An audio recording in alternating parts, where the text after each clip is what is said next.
नारद जी के पूछने पर ब्रह्मा जी के द्वारा परमात्मा के स्थूल और सूक्ष्म स्वरूप का त्रिविध सृष्टि तथा गुणाधिक का वर्ण। ब्रह्मा जी कहते हैं, मैं विष्णु एवं शंकर ने ऐसी अनुपम प्रभावशाली देवी के दर्शन प्राप्त किए।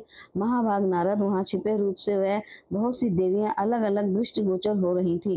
व्यास जी कहते हैं, पिता की ये बात सुनकर मुनिवर नारद जी के मन में बड़ी प्रसन्नता हुई। पुनः ब्रह्मा जी से पूछने लगे। नारद जी ने कहा, पिताजी, जो आज अविनाशी निर्गुण अक्षर है, अव्यय परम पुरुष हैं, उनके देखे हुए अनुभव किए हुए उन रूप का वर्णन करने की कृपा कीजिए। कमल पर प्रकट होने वाले पिताजी, मैं त्रिगुण शक्ति के दर्शन तो कर चुका, अब निर्गुणा शक्ति कैसी है, उनका रूप और परम पुरुष का रूप दोनों साथ ही मुझे बताइए। उनके दर्शन पाने के लिए श्वेत द्वीप में जाकर मैं महान तप करता रहा। बहुत से सिद्ध महात्मा और क्रोध पर विजय पाने वाले तपस्वी सामने आए, किंतु उन पर ब्रह्म परमात्मा को मैं नहीं देख सका। कृपा पूर्वक इनका परिचय मुझे बताइए। व्यास जी कहते हैं, इस प्रकार नारद जी ने अपने पिता प्रजापति ब्रह्मा जी से पूछा। तब ब्रह्मा जी का मुख मुस्कान से भर गया, उनके मुख से सत्यवाणी निकल पड़ी। ब्रह्मा जी बोले, मुने, निर्गुण का रूप इन आंखों से नहीं दिख सकता, क्योंकि निर्गुण में कोई रूप है ही नहीं, फिर वह दृष्टिगोचर कैसे हो। निर्गुणा शक्ति और निर्गुण परम पुरुष शुद्धता पूर्वक नहीं दिख पड़ते। मुनिजन ज्ञान रूपी नेत्रों से उनका अनुभव करते हैं। इन दिनों प्रकृति पुरुष को अजन्मा एवं अविनाशी समझना चाहिए। विश्वास पूर्वक चिंतन करने से इनकी झलक मिल सकती है। विश्वास की कमी हो तो वह कभी भी नहीं मिल सकते। नारद, संपूर्ण प्राणियों में जो चेतना है उसी को परमात्मा समझो। तेज स्वरूप परमात्मा विभिन्न प्राणियों में व्यापक रूप से सदा विराजमान रहते हैं। महाभाग नारद, उन परमात्मा और आधा शक्ति को व्यापक समझना चाहिए।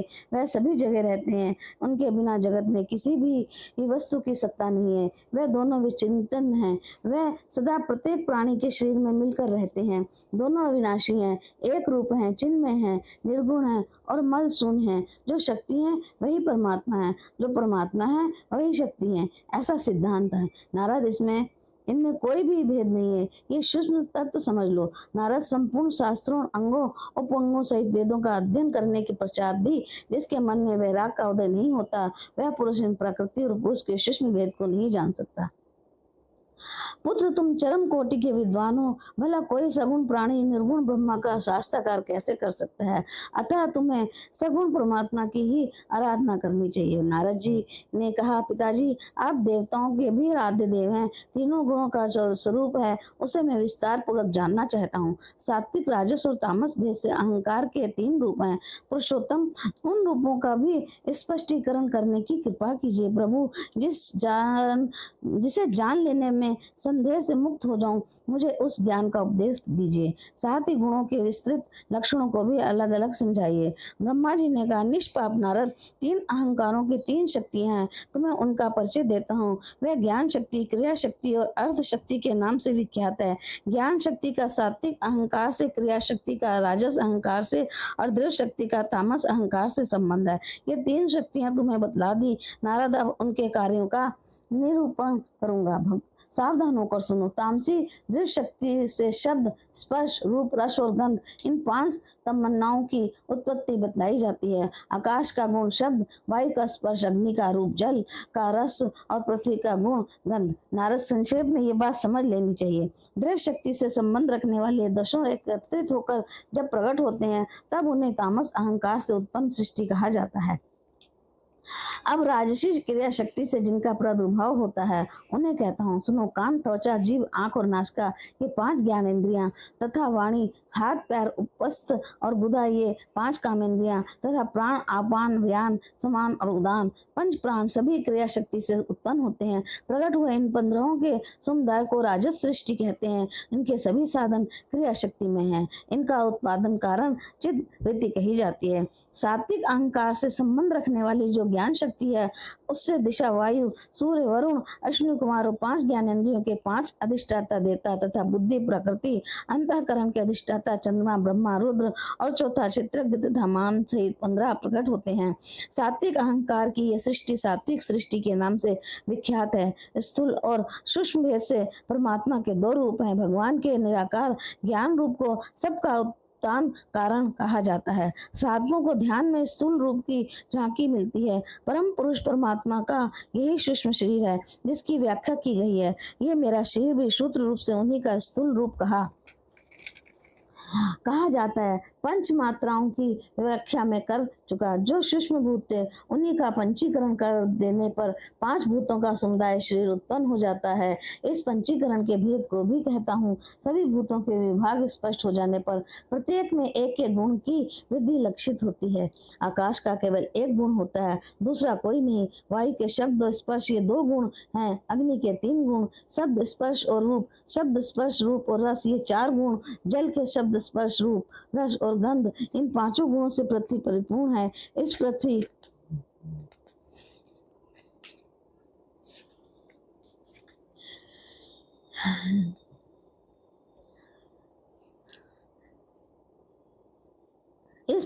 इस प्रकार सभी वस्तुओं के सम्मेलन से ब्रह्मांड की उत्पत्ति कही जाती है। ये सभी जीव मिलकर ब्रह्मांड को स्थिर रखते हैं। 84 लाख प्राणी कहे गए हैं। ब्रह्मा जी कहते हैं, बेटा नारद, ये सृष्टि का वर्णन कर चुका जो तुमने मुझसे पूछा था।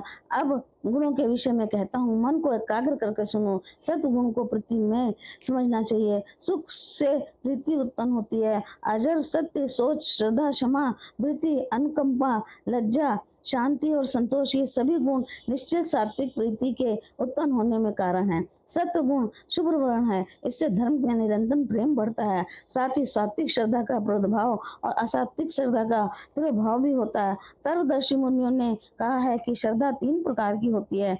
सात्विक की, राजसी और तामसी। राजसी श्रद्धा रक्त वर्ण की होती है। उससे विलक्षण प्रीति उत्पन्न होना असंभव है। दुख से प्रीति का अभाव होता है, ये निश्चित बात है। जहाँ राजसिक श्रद्धा होती है वहाँ द्वेष, द्रोह, कृपणता, हठता, इच्छित पदार्थ पाने की चिंता तथा निद्रा ये सभी अपना अधिकार जमाए रहते हैं।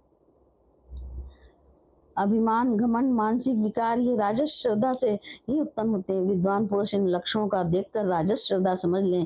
तामसिक श्रद्धा रूप कृष्ण वर्ण कहा गया है। ये मोह उत्पन्न करता एवं विषाद प्रकट करता है। आलस, अज्ञान, निद्रा, दीनता, भय, विवाद, कायरता, कुटिलता, क्रोध, टेढ़ापन, अत्यंत नास्तिकता और दूसरों के दोष को देखने का स्वभाव ये तामसिक श्रद्धा के लक्षण है।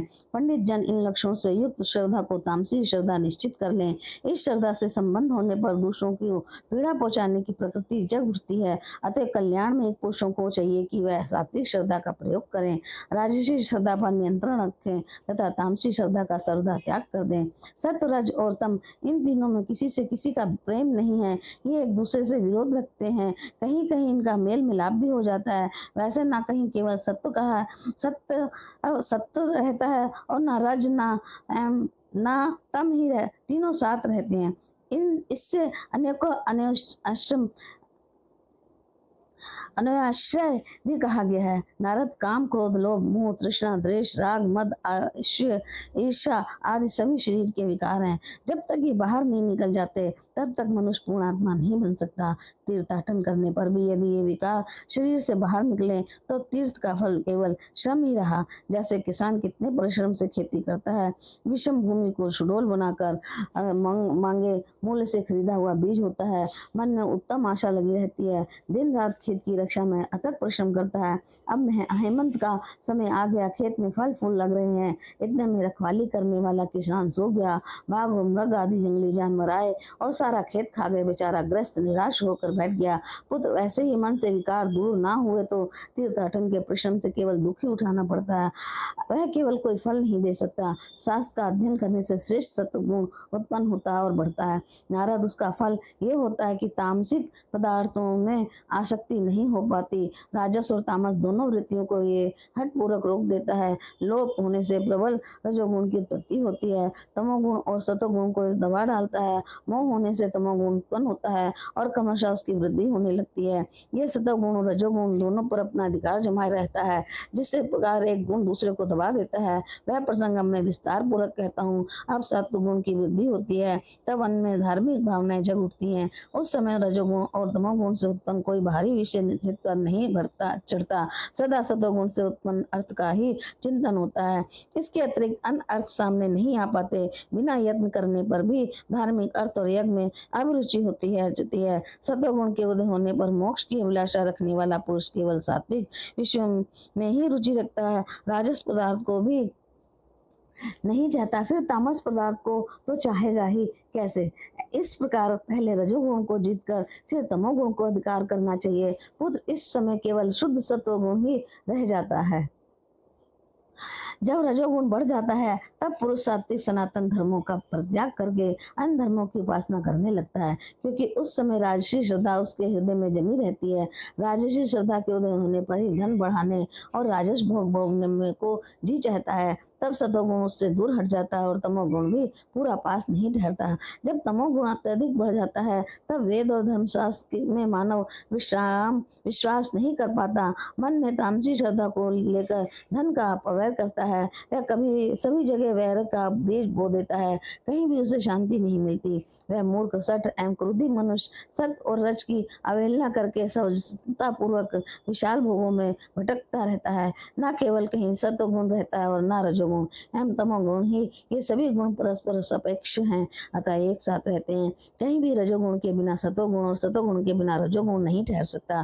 पुरुष श्रेष्ठ नारद तमोगुण के बिना ये सतोगुण और रजोगुण भी आश्रय नहीं पाते। ऐसे ही सतोगुण और रजोगुण के बिना केवल तमोगुण भी कहीं नहीं ठहर सकता। ये केवल गुण मिथुन धर्म है, इनके कार्यों में अंतर है। सभी एक दूसरे की आश्रय से रहते हैं, कभी सरता पृथक नहीं रहते। एक गुण दूसरे गुण को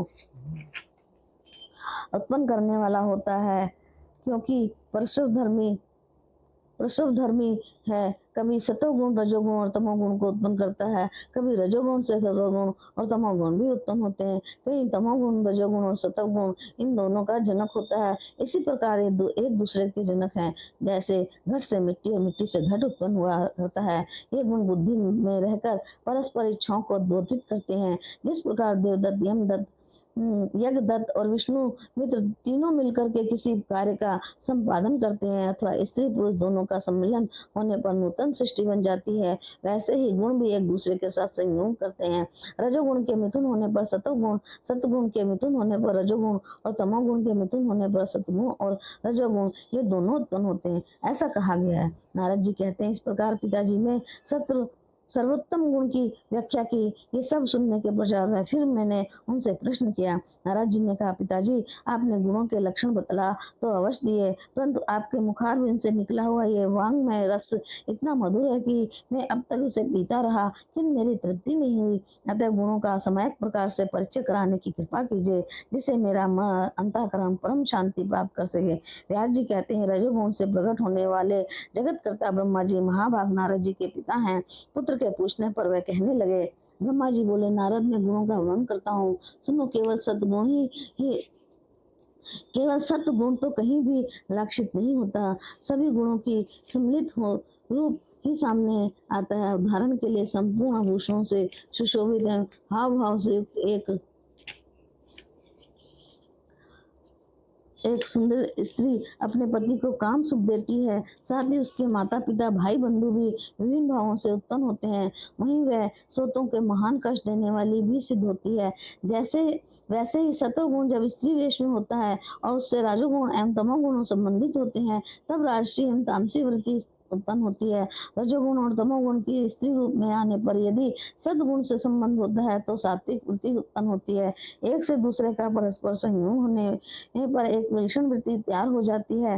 नारद स्वभाव में आश्रय के अनुकूल जायंत्र का अविभाव नहीं होता, जहाँ कहीं भी संयोग के अनुसार वृत्ति बन जाती है। जैसे एक सुंदर युवती स्त्री है, लज्जा करना, मधुर बोलना और नम्रता पूर्वक रहना यदि गुण उसमें विद्यमान है, धर्मशास्त्र के अनुकूल काम शास्त्र की वह पूर्ण जानकार है, उसके व्यवहार से पति को भी बड़ी प्रसन्नता होती है, साथ ही उसे देखकर सोतों का कलेजा दहल उठता है। यदि उसमें भी सभी सात्विक गुण है, फिर भी लोग कह बैठते हैं कि इसके व्यवहार से बहुतों को दुख हो जाया करता है। वैसे ही सात्विक गुणों के विषय में इसके विपरीत तामसिक गुणों का आभास हो जाना स्वाभाविक स्वभाव सिद्ध है। जैसे राजकीय सेना चोरों से सताए जाने वाले साधुओं को सुख देने वाली होती है और डाकू लोग उसी से महान दुख का अनुभव करने लगते हैं, वैसे ही गुण जिसका जैसा स्वभाव है उसके अनुसार विपरीत भाव उत्पन्न कर देते हैं। जिस प्रकार आकाश में अत्यंत बादल छा जाने पर दुर्दिन हो जाता है, बिजली कड़कने लगती है, चारों ओर अंधेरा छा जाता है, मेघ भूमि को भिगोने लगते हैं, वह स्थिति खेत जोतने वाले गृहस्थ के लिए महान दुखदायी हो जाती है। और जिनके खेत में बीज उग गए हैं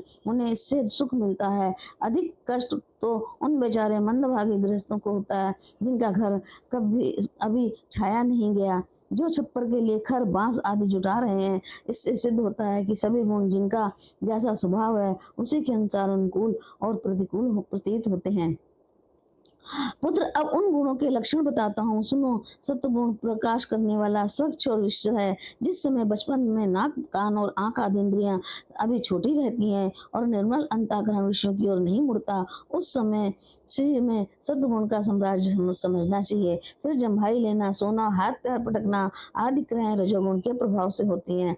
जब किसी मानव के शरीर में रजोगुण की मात्रा बढ़ जाती है तब वह कली का स्वरूप खोजने और दूसरे ग्राम में जाने आने की धुन में लग जाता है। विवाद में उलझ जाने पर उसका चित्त अत्यंत चंचल हो उठता है। महान अंध बना देने वाले काम की उत्पत्ति हो जाती है। तदंतर शरीर के सभी अंगों में शीघ्रता आ जाती है। वह इंद्रियों को ढकने लगता है। मन एकाग्र न होने से नींद नहीं आती। नारदियों गुणों के लक्षण समझ लेने चाहिए। नारद जी ने पूछा, पिताजी, आपने तीनों गुणों के विभिन्न भिन्न स्वभाव वाला बतलाया है, तब ये तीनों एक स्थान में रहकर एक दूसरे के सहयोग से कैसे निरंतर कार्य करते हैं? क्योंकि भिन्न भिन्न स्वभाव वाले शत्रु होते हैं, ये बिल्कुल निश्चित बात है। भला शत्रुगण परस्पर मिलकर कैसे काम कर सकते हैं? ये रहस्य मुझे बताने की कृपा कीजिए। ब्रह्मा जी बोले, बेटा सुनो, मैं सत्व रज तम तीनों के विषय में कहता हूँ। इन गुणों का दीपक जैसा स्वभाव है। उदाहरण के लिए दीपक प्रकाश फैलाकर वस्तुओं को दिखाता है। तेल, बत्ती और लो, ये तीनों विरुद्ध धर्मी है, अर्थात किसी का किसी से प्रेम नहीं है। वैसी ही बात यहाँ भी समझ लेनी चाहिए। विरुद्ध धर्मी तेल का अग्नि में संयोग होता है और बत्ती विरोधी तेल दोनों परस्पर आग से संयोग करके एकत्र होकर वस्तुओं को प्रकाशित करने लगते हैं। नारद जी कहते हैं कि सत्यवती नंदन व्यास जी, ऐसे ही प्रकृति से प्रकट हुए सभी गुण बताए गए हैं। वही प्रकृति से संबंध रखने वाले गुण जगत की उत्पत्ति में कारण है। व्यास जी कहते हैं, राजन, मेरे पूछने पर नारद जी ने ये सभी प्रसंग विस्तार पूर्वक मुझे समझा दिया। साथ ही गुणों के परिपूर्ण लक्षण अलग अलग करके बतला दिए। वास्तव में जिससे ये सारा जगत व्याप्त है उसी परमा शक्ति की आराधना करनी चाहिए। कार्य भेद से वही शक्ति कभी सगुण और कभी निर्गुण भाव से विराजमान हो जाती है। निरय अविनाशी परम पुरुष परमात्मा पूर्ण होने पर भी स्वतंत्र करता नहीं है। शक्ति महामाया के बिना वह अकर्ता ही है। सत असत रूप इस सारे संसार की सृष्टि से महामाया ही करती है। ब्रह्मा, विष्णु, शंकर, सूर्य, चंद्रमा, इंद्र, अश्विनी कुमार, वशुगण, कुबेर, वरुण, अग्नि, वायु, पुषा, स्वामी, कार्तिकेय और गणेश प्रभृति सभी देवता इस शक्ति से संपन्न होने पर भी अपने कार्य संपादन करने में समर्थ होते हैं। राजन, ये वह परमेश्वरी ही जगत के कारण है। तुम उन्हीं का भजन और पूजन करो। विधि पूर्वक परम भक्ति के साथ उन्हीं की पूजा में संलग्न हो जाओ। वह ही महाकाली, महालक्ष्मी और महासरस्वती है। संपूर्ण प्राणों की अधिष्ठात्री, सभी कारण उन्हीं से उत्पन्न हुए हैं। वे समस्त कामनाओं को पूर्ण करने वाली, शांत स्वरूपा, सुख से आराधन करने योग्य और परम दयालु हैं। केवल उनके नाम का उच्चारण करने से ही अभिष्ट वस्तु दे देती हैं। ब्रह्मा, विष्णु और शंकर आदि सभी देवताओं ने पूर्व काल में उनकी उपासना की है। मोक्ष की अभिलाषा रखने वाले बहुत से आत्म संयमी तपस्वी उनकी उपासना कर चुके हैं। प्रसंगवश अस्पष्ट नाम उच्चारण करने पर भी वह अभिलाषित दुर्लभ पदार्थों को प्रदान कर देती है। वन में व्याघ्र आदि हिंसक जानवरों को देखकर डर जाने से यूं बिंदु रहित नाम का उच्चारण होने पर भी मनोरथ पूर्ण हो गया था। राजन, इस विषय में सत्यव्रत ब्राह्मण का उदाहरण सामने है। हम सभी पूर्णात्मा मुनियों का समाज एकत्रित था। वहीं कुछ विशेषज्ञ पुरुष प्रसंग कह रहे थे। मैंने प्रत्यक्ष अपने कानों से विस्तार पूर्वक सभी बातें सुनी। सत्यव्रत नाम का ये महान मूर्ख निरक्षर ब्राह्मण था। किसी कोल के मुख से सुनकर प्रसंग वश उसने उसका उच्चारण किया था। अनुस्वर का उच्चारण उससे नहीं हो सका। केवल एक इतना ही उच्चारण हुआ, फिर भी वह एक बड़ा भारी विद्वान बन गया। एकार के उच्चारण करने से ही पर भगवती परम प्रसन्न हो गई। दया से ओतप्रोत रहने वाली उन भगवती परमेश्वरी ने उस ब्राह्मण को कविराज बना दिया। अध्याय 7 और 9। भगवती देवी की कृपा से मूर्ख उद्धत के महान पंडित सत्व्रत ब्राह्मण बन जाने की कथा का आरंभ अन्यास सारस्वत मंत्र के उच्चारण से। भगवती की महती कृपा। जन्मेजय ने पूछा, ये दृश्य ब्राह्मण सत्व्रत कौन था, किस देश में उसकी उत्पत्ति हुई थी और उसका कैसा स्वभाव था, मुझे बताने की कृपा कीजिए। उस ब्राह्मण ने कैसे यह सुना और फिर क्यों उसका उच्चारण किया, उच्चारण करते ही उस ब्राह्मण को कैसी सिद्धि तत्काल प्राप्त हो गई, सब कुछ जानने में समर्थ तथा सर्वत्र विराजमान रहने वाली भगवती इतने से कैसे प्रसन्न हो गई, उन्हें मन को मुक्त करने वाली ये कथा विस्तार पूर्वक कहने की कृपा कीजिए। सुत जी कहते हैं, इस प्रकार राजा जन्मेजय के पूछने पर सत्यवती नंदन व्यास जी परम उदार पवित्र और मधुर वचन कहने लगे। व्यास जी ने कहा, राजन, ये पुराण संबंधी पावन कथा मैं कहता हूँ, सुनो। कुरुराज, बहुत पहले की बात है, मुनियों के समाज में मैंने ये कथा सुनी थी। कुरुश्रेष्ठ, एक समय की बात है, मैं पवित्र तीर्थों में भ्रमण करता हुआ पूर्ण भूमि निमिषराय में पहुंच गया। वहां बहुत से मुनि विराजमान थे। उन सभी मुनियों को प्रणाम करके उस उत्तम आश्रम में मैं बैठ गया। कठोर व्रत का पालन करने वाले एवं जीवन मुक्त सभी ब्रह्मा जी के मानस पुत्र वहां पधारे थे। उस समय उन ब्राह्मणों के समाज में कथा आरंभ हो रही थी। जगदम्ब जमदग्नि जी ने सामने बैठकर मुनियों से इस प्रकार पूछा। जमदग्नि बोले, तपस्या में तत्पर रहने वाले महाभाग मुनियों, ब्रह्मा, विष्णु, रुद्र, इंद्र, अग्नि, वरुण, कुबेर, पवन, त्वष्टा, स्वामी, कार्तिकेय, गणेश, सूर्य, अश्विनी कुमार, भग, पुषा, चंद्रमा तथा सभी ग्रह, इन सब में विशेष रूप से किसकी उपासना करनी चाहिए, कौन देवता अभिष्ट फल प्रदान कर सकते हैं, किनकी सुख पूर्वक आराधना की जा सकती है और तुरंत कौन देवता प्रसन्न हो जाते हैं। श्रेष्ठ व्रत में संलग्न रहने वाले महानुभाव मुनियों, आपसे कोई बात छिपी नहीं है, अतः शीघ्र बताने की कृपा कीजिए। इस प्रकार मुनिवर जागृति के पूछने पर लोमेश जी ने कहा, जमदग्नि, तुमने ये जो प्रश्न किया है, इस विषय में अब मैं कहता हूँ, सुनो। सभी कल्याणकामी पुरुषों को चाहिए कि वह महाशक्ति की उपासना करें। वह परा प्रकृति, आधा, सर्वत्र विराजमान और सब कुछ देने वाली कल्याणमयी है। वही देवताओं तथा ब्रह्मा आदि महानुभावों की जन्मी है। यदि प्राकृतिक होने से संसार रूपी वृक्ष की मूल कारण है, स्मरण करने और अथवा नाम का उच्चारण करने पर भी अवश्य मनोरथ पूर्ण कर देती हैं। उनका हृदय दया से ओतप्रोत है। उपासना करने पर वह तुरंत वर देने में तत्पर हो जाती है। मुनिवरों, ये परम पावन कथा कहता हूँ, सुनो। कैसे एक अक्षर के उच्चारण करने से ही ब्राह्मण ने मोक्ष प्राप्त कर लिया था। कौशल देश में देवदत्त नाम से विख्यात कोई एक ब्राह्मण रहता था। उसे संतान नहीं थी। पुत्र प्राप्ति के लिए उसने सविधि पुत्रेष्टि त्याग यज्ञ आरंभ किया। तमसा नदी के तट पर जाकर उसने यज्ञ मंडप बनाया। यज्ञ कराने में निपुण वेद के पूर्ण ज्ञाता ब्राह्मण बुलाए गए। विधि पूर्वक वेदी बनाई गई। अग्नि की स्थापना की। यूं द्विजवर देवता विधि पूर्वक पुत्रेष्टि यज्ञ में संलग्न हुआ। देवदत्त ने उस यज्ञ में मुनिवर सहोत्र को ब्रह्मा, यज्ञ कल्य को अर्धवर्यु, बृहस्पति को होता, पैल को प्रस्तुता, गोभिल को उद्धता तथा अन्य उपस्थित मुनियों को सदस्य बनाकर उन्हें विधिवत धन दक्षिणा में दिया। सामवेद का गान करने वाले मुनिवर गोभिल उद्धता होकर सातों स्वरों के साथ रथंतर मंत्र का उच्चारण कर रहे थे। स्वर से मंत्र गान हो रहा था। बार बार सांस लेने से मंत्र उच्चारण करते समय उनका स्वर भंग हो गया। तुरंत देवदत्त ने कुपित होकर गोभिल से कहा, मुनिवर, तुम बड़े मूर्ख हो। मैं पुत्र प्राप्त करने के लिए यज्ञ कर रहा हूँ, तुमने मेरे सकाम यज्ञ में स्वरहीन मंत्र का उच्चारण कर दिया। यह सुनकर गोभिल अत्यंत क्रोध से भर गए। उन्होंने देवदत्त से कहा, तुम्हें शब्द सुन प्रचंड मूर्ख पुत्र प्राप्त होगा, साथ ही उसमें सष्टता भी बढ़ी होगी। महामते, सभी प्राणियों में के शरीर में श्वास आते जाते रहते हैं, इन पर किसी का अधिकार नहीं है। फिर स्वर भंग हो जाने में मेरा कुछ भी अपराध नहीं है, जो तुमने मुझसे ये कुट वचन कह डाले।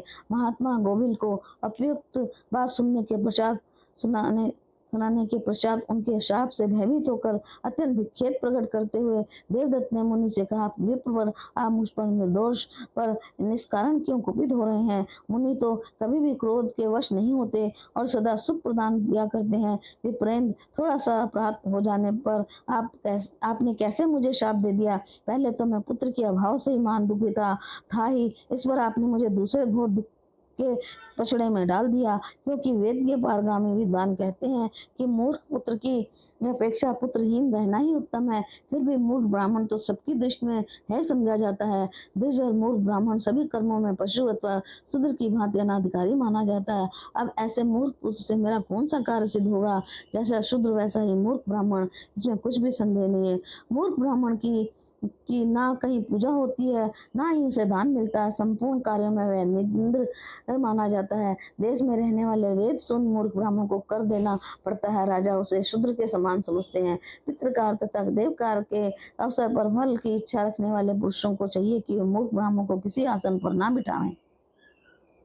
राजा भी उसे शूद्रवत जानकर सभी शुभ कार्यों में वंचित रखते हैं। ऐसे वेदहीन ब्राह्मण को खेती करने का काम सौंपते हैं।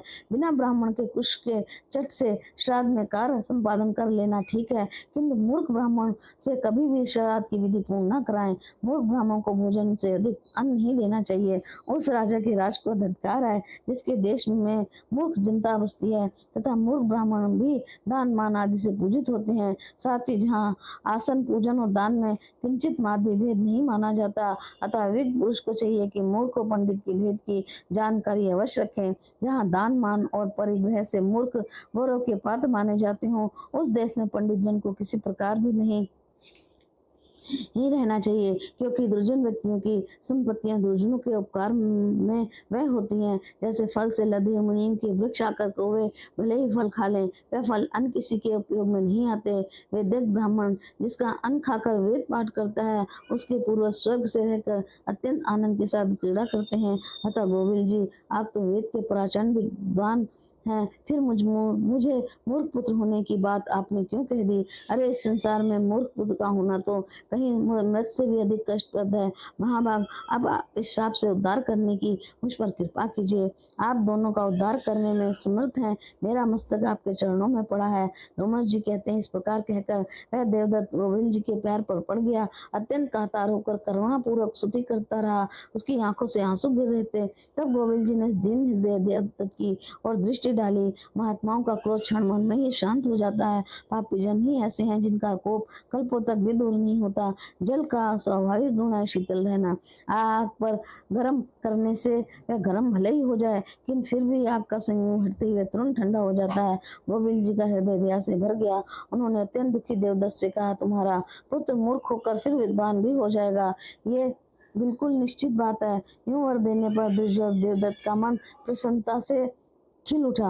यज्ञ की पूर्ण आहुति की गई। सभी उपस्थित ब्राह्मण विधि पूर्वक विदा हुए। उस समय व्यतीत होने पर देवदत्त की सुंदरी पतिव्रता स्त्री ने गर्भ धारण किया। ब्राह्मण पत्नी का नाम रोहिणी था। वह रोहिणी के समान ही शुभ लक्षणा थी। देवदत्त ने विधि के साथ गर्भाधान और पुंसवन आदि संस्कार संपन्न किए। उसका संहार कराया। वेद में कही विधि के अनुसार सीमंतोद्यान संस्कार किया। अपना मनोरथ सफल मानकर अत्यंत प्रसन्न मन से बहुत सा धन दान दिया। शुभ ग्रह का दिन था। नक्षत्र रोहिणी थी। उसी शुभ मुहूर्त में रोहिणी नामक भार्या ने पुत्र प्रसव किया।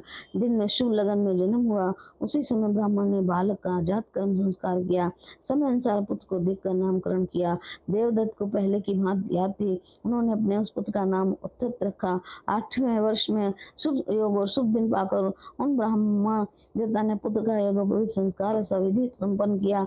वेदाध्ययन की विधि उपस्थित होने पर गुरुदेव उत्थित को पढ़ाने लगे, किंतु उत्थित ने एक शब्द उच्चारण नहीं किया। वह मूर्ख की भांति चुपचाप बैठा रहा।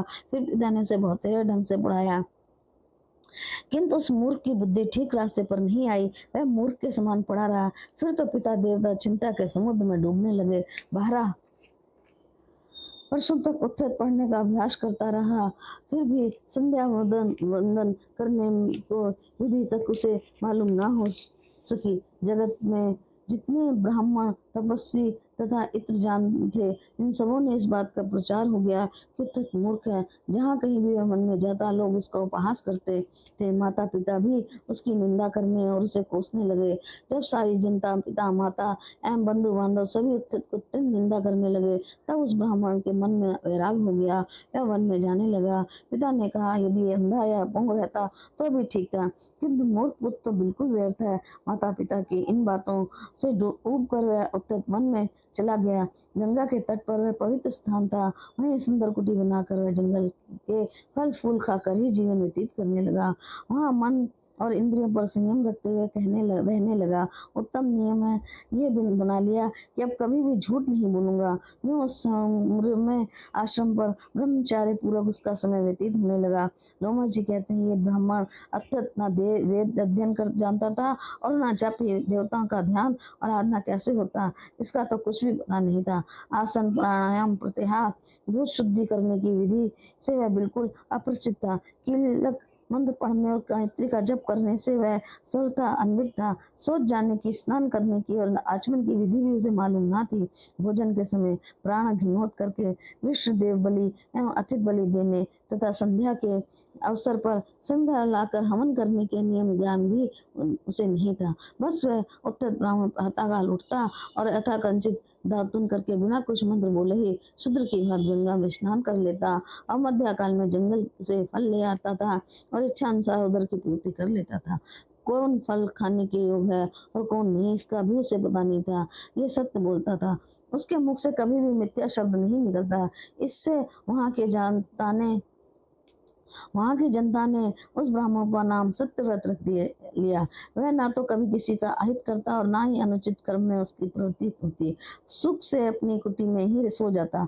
वह उसके पास भी फटकने नहीं पाते थे। हाँ, उसके मन में ये चिंता बनी रहती थी कि कब मेरा शरीर शांत हो जाए। मैं जंगल में कष्ट से जीवन व्यतीत कर रहा हूँ। मूर्ख जीवन को अधिकार है, मर जाना निश्चित है, तो फिर देर क्यों? देव ने ही मुझे मूर्ख बना दिया है, इसमें दूसरा कोई कारण नहीं है। उत्तम ब्राह्मण कुल में जन्म पाकर भी मैं अब किसी के काम का नहीं रहा। वैसे जैसे वंध्या सुंदर स्त्री हो, बिना फल का वृक्ष हो, दूध न देने वाली गाय हो, वैसे ही मैं भी व्यर्थ ही रहा। मैं देव की भी क्या निंदा करूं? निश्चय ही मेरे ऐसे कर्म बन चुके हैं। मैंने पूर्व जन्म में पुस्तक लिखकर ना तो श्रेष्ठ ब्राह्मण को दान दी और ना ही किसी को उत्तम विद्या पढ़ाई। उसी कर्म के प्रभाव से मुझ अधम ब्राह्मण को यह फल भोगना पड़ रहा है। मैंने तीर्थ में रहकर तपस्या नहीं की, संत पुरुषों का स्वागत नहीं किया और धन देकर ब्राह्मणों को पूजा नहीं की। अतः इस जगत में मैं मूर्ख रह गया और यहाँ वेद और शास्त्र के पारगामी अनेकों मुनि कुमार हैं। किसी दुर्विद का मरा हुआ मैं ही एक ऐसा दुर्बुद्धि निकला। मुझे तपस्या करने की विधि तो मालूम ही नहीं है, फिर मैं कौन सा श्रेष्ठ साधन करूं? मेरे मन की ये कल्पना व्यर्थ है क्योंकि मेरा भाग्य ही खोटा है। इस प्रकार दृढ़ के मन में रात दिन चिंता की तरंगें उठती रहती थी। गंगा के तट पर पवित्र भूमि में एक छोटी सी कुटी थी। उसी में ये समय व्यतीत कर रहे थे। उत्थित का ये वह आश्रम बिल्कुल निर्जन वन में था। विरक्त होकर कालक्षेप करते हुए वह चुपचाप वहीं बैठे रहते थे। यूं उस पूर्ण शिला गंगा के तट पर 14 वर्ष व्यतीत हो गए। ना कोई आराधना की, ना जप किया और ना ही किसी मंत्र की जानकारी प्राप्त की। उस वन में रहकर उत्थित ने केवल समय ही व्यतीत किया, पर उत्थित मुनि सत्य बोलने का व्रत पालन करते हैं, ये बात सब लोग जान गए। सारी जनता में उसका यश फैल गया कि वह सत्यव्रत कभी भी उनके मुख से मिथ्यावाणी नहीं निकलती। एक समय की बात है, एक महान मूर्ख जंगली आदमी शिकार खेलते हुए वहां आ पहुंचा। उसके हाथ में धनुष मारते उस घोर वन में शिकार करते समय यमराज के समान वह भयंकर जान पड़ता था। उसकी शक्ल सूरत बड़ी डरावनी थी। हिंसा वृत्ति में एक बड़ा ही निपुण था। उस धनुषधारी किरात के बाण से एक स्वर बिंद गया था। अत्यंत भयभीत होकर भागता हुआ सुर बड़ी शीघ्रता से उत्थित मुनि के पास पहुंचा। जब आश्रम में आया तब उस सुअर का शरीर थर-थर कांप रहा था। उसकी देह रुधिर से लथपथ हो गई थी। दया का ये महान पात्र हो गया था। उस दीनहीन पशु पर उत्थित मुनि की दृष्टि पड़ गई। रुधिर से भीगे शरीर वाला वह सुअर मुनि के सामने से ही दौड़ता जा रहा था। अभी तुरंत उसे चोट लगी थी। दया के उद्रेक से उत्थित मुनि कांप उठे। फिर तो उनके मुख से सरस्वत बीज ए का उच्चारण हो गया। पहले इस मंत्र को ना कभी जाना था और ना सुना ही था। किसी अदृष्ट की प्रेरणा से मुख में आ गया। यह महात्मा उत्थित तो नितांत अज्ञानी थे। उन्हें सरस्वत बीज मंत्र का क्या पता, किंतु शोक में पड़ जाने पर उनके मुख से ये उच्चारण हो गया। इधर वह सुअर आश्रम में जाकर उस सघन झाड़ी में छिप गया। वहां किसी के पहुंचने का मार्ग नहीं था। अब उसे मन में शांति मिली, किंतु बाण से बिंधा होने के कारण उसका शरीर कांप रहा था।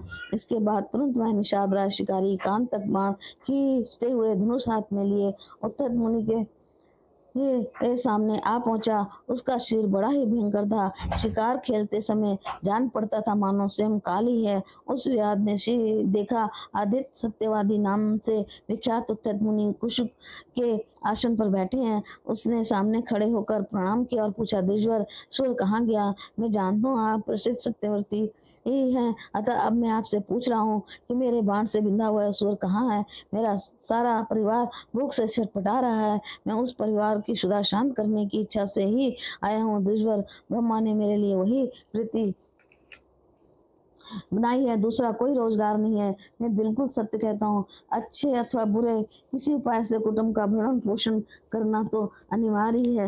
ब्राह्मण देवता आप सत्यव्रती हैं, सच्ची बात बतला दें। इस समय मेरे बाल बच्चे भूखों मर रहे हैं। द्वार से मरा हुआ वह स्वर कहाँ गया? पूछता हूँ, शीघ्र कहिए। इस प्रकार उस व्याध की पूछने पर महाभाग उत्तम मुनि के मन में भांति भांति के विचार उठने लगे। सोचा, नहीं देखा है ये कहने पर कौन सा उपाय है कि जिससे मेरा सत्यव्रत नष्ट ना हो, परंतु सत्य हो अथवा असत। मैं ये भी कैसे कहूँ कि बाण से बिंधे हुए शरीर वाला स्वर इधर गया है? ये शुद्धावत तुर व्याध तो पूछ ही रहा है, उसे देखकर ये मार ही डालेगा।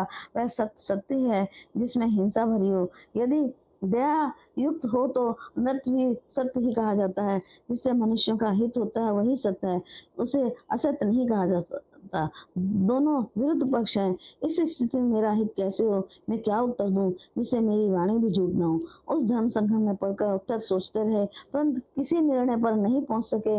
जब उत्तर ने बाण से छिदे हुए दयापात सूर को देखा था, तब उनके मुंह से अन्यासा ऐ शब्द निकल पड़ा था। ऐ भगवती का बाग बीज मंत्र है, अतः उसे सुनकर भगवती प्रसन्न हो गई और उन्होंने उत्तर को अलभ्य विद्या प्रदान कर दी। भगवती के बाग बीज मंत्र का उच्चारण हो जाने से मुनि को संपूर्ण विद्याएं विस्तृत हो गई। प्राचीन समय में जैसे वाल्मीकि जी हो चुके थे, वैसे ही उत्तर मुनि एक महान कवि बन गए। सत्य बोलने की अभिलाषा रखने वाले धर्मात्मा उत्तर दयाशील तो थे ही। अब उन्होंने धनुष बाण लेकर सामने खड़े हुए व्यास से ये एक श्लोक कहा, व्यास, देखने वाली जो आंख है वह बोलती नहीं और जो वाणी बोलती है उसे देखा नहीं, फिर तुम अपना कार्य साधने की धुन में लगे हुए क्यों बार बार पूछ रहे हो? मुनिवर उत्तर के यूं कहने पर एक पशुघाती व्यास चला गया। सूर्य के विषय में उसकी आशा नष्ट हो गई। जैसे आया था वैसे ही वह अपने स्थान को लौट पड़ा। अब वह उत्तर एक दूसरे वाल्मीकि की भांति प्रकांड विद्वान हो गए। सारे भूमंडल में सतवत नाम से उनकी प्रसिद्धि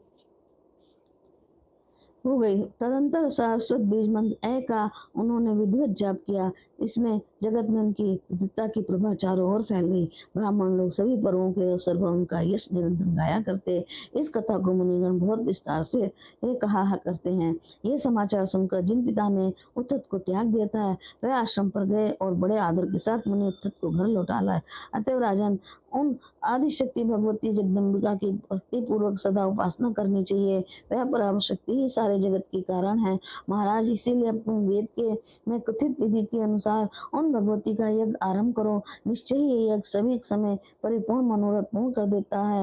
ये बात पहले कही जा चुकी है। भक्ति पूर्वक स्मरण, पूजन, ध्यान, नाम उच्चारण, स्तवन करने पर भगवती अभिलाषित पूरे अर्जुनों को सिद्ध कर देती हैं। इसी से लोग उन्हें कामदा कहते हैं। राजन, रोगी, दीन, क्षुधा, निर्धन, मूर्ख, वैरियों से पीड़ित, गुलामी करने वाले, नीच, अंगहीन, पागल, भोजन से कभी तृप्त ना होने वाले, सदा भोग में ही रचे पचे इंद्रियों के गुलाम, अधिक लालची, समर्थहीन, रोगग्रस्त मनुष्यों को देखकर पंडित सरदा अनुमान कर लें कि इन लोगों ने भगवती की उपासना नहीं की है। साथ ही जो संपत्तिशाली, पुत्र पौत्रों से संपन्न है, शरीर से हष्टपुष्ट है, सभी भोगों से युक्त हैं, वेदवादी, राजलक्ष्मी से सुशोभित हैं, सूरवीर हैं, अपने भाई बंधुओं से भरे पूरे हैं तथा सारे शुभ लक्षणों से युक्त हैं, उन पुरुषों को देखकर पंडित जन अनुमान कर लें कि इन लोगों ने संपूर्ण अर्थ सफल करने वाली कल्याणमयी भगवती की आराधना की है। यूं वितरित और अन्य वर्ग दोनों प्रकार से विचार कर लेना चाहिए। इस जगत में सुखियों को देखकर निश्चय कर लेना चाहिए कि निश्चय ही उन्होंने जगदम्बा की निरंतर उपासना की है, इसीलिए ये सुखी हैं। व्यास जी कहते हैं, राजन, नैमिषारण्य क्षेत्र में मुनि मंडली बैठी थी। उस समय लोमश जी के मुख से भगवती का उत्तम महत्व मैंने सुना था। राजन, तुम इसे भली भांति विचार करके परम भक्ति प्रेम के साथ भगवती की निरंतर आराधना में संलग्न हो जाओ। अध्याय 10 और 11। 3 प्रकार के यज्ञ, मानस यज्ञ की महत्ता और जन्मे जी ऐसे देवी यज्ञ कराने के लिए व्यास जी की प्रेरणा। राजा जन्मेजय ने कहा, प्रभु, आप भगवती जगदम्बिका के अनुष्ठान की समीचीन विधि बतलाने की कृपा कीजिए, जिसे सुनकर अपनी शक्ति के अनुसार सावधानी से मैं आराधना में लग जाऊं। पूजन की विधि, मंत्र और हवन की सामग्री सभी बता दें। कितने ब्राह्मण होने चाहिए और कितनी दक्षिणाएं दी जाएं। व्यास जी कहते हैं, राजन सुनो, मैं भगवती के यज्ञ का सविधि वर्णन करता हूँ। अनुष्ठान विधि से ये यज्ञ सदा 3 प्रकार के ये समझने चाहिए। सात्विक, राजस और तामस। मुनियों के लिए सात्विक, राजाओं के लिए राजस और राक्षसों के लिए तामस होते हैं। ज्ञानी एवं वैरागियों के लिए ज्ञान में यज्ञ कहा गया है। तुम्हें और भी विस्तार से बतलाता हूँ। देश, काल, द्रव्य, मंत्र, ब्राह्मण, श्रद्धा, जहाँ सात्विक हो अर्थात काशी आदि पवित्र स्थान, उत्तरायण का समय, न्याय से कमाया हुआ द्रव्य, वैदिक मंत्र, श्रोत्रिय ब्राह्मण, आस्तिक श्रद्धा हो, उसे सात्विक यज्ञ कहते हैं। राजन, यदि द्रव्य शुद्धि, क्रिया शुद्धि और मंत्र शुद्धि से यज्ञ संपन्न हो तो पूर्ण फल प्राप्त होता है, इसमें कोई संदेह की बात नहीं है। अन्याय से प्रजन किए हुए द्रव्य द्वारा जो पूर्ण कार्य किया जाता है, वह ना तो इसे लोक में कीर्ति दे सकता है और ना परलोक में ही इससे कुछ फल मिल सकता है। अतः इस लोक में यश और परलोक में सुख पाने के लिए न्याय से कमाए हुए धन के द्वारा ही सदा पूर्ण कार्य करना चाहिए। राजन, तुम्हारे सामने की बात है। पांडवों ने सर्वोत्तम राज्य शिव यज्ञ किया था। समाप्ति के समय प्राचुर दक्षिणाएं बांटी गई थी। उस यज्ञ में यादेश्वर भगवान श्री कृष्ण स्वयं पधारे थे। भारद्वाज पर्वतीय प्रकांड विद्वानों के समाज जुटा था। लगातार 1 महीने तक यज्ञ होने पर पूर्ण आहुति हुई। फिर भी पांडवों को अत्यंत कठिन यज्ञ कष्ट भोगने पड़े। उन्होंने वासना के दुख भोगे, पांचाली को विपत्ति झेलनी पड़ी, जुए में पांडव हार गए। भला यज्ञ का फल कहाँ रहा, जबकि उन्हें वनवास के कितने इतने अधिक कष्ट सहने पड़े कि उन सभी महाभाग राजस तामस होने के लिए सात्विक, राजाओं के लिए राजस और राक्षसों के लिए तामस होते हैं। ज्ञानी एवं वैरागियों के लिए ज्ञान में यह कहा गया है। तुम्हें और भी कितने विस्तार से बतलाता हूँ। देश, काल, द्रव्य, मंत्र, ब्राह्मण, श्रद्धा, जहाँ सात्विक हो अर्थात काशी आदि पवित्र स्थान, उत्तरायण का समय, न्याय से कमाया हुआ द्रव्य, वैदिक मंत्र, श्रोत्रिय ब्राह्मण और आस्तिक श्रद्धा हो, उसे सात्विक यज्ञ कहते हैं। राजन, यदि द्रव्य शुद्धि, क्रिया शुद्धि और मंत्र शुद्धि से यज्ञ संपन्न हो तो पूर्ण फल प्राप्त होता है, इसमें कोई संदेह की बात नहीं है। अन्याय से उपार्जन किए हुए द्रव्य द्वारा जो पूर्ण कार्य किया जाता है, वह ना तो लोक में कीर्ति दे सकता है और ना परलोक में ही उससे कुछ फल मिल सकता है।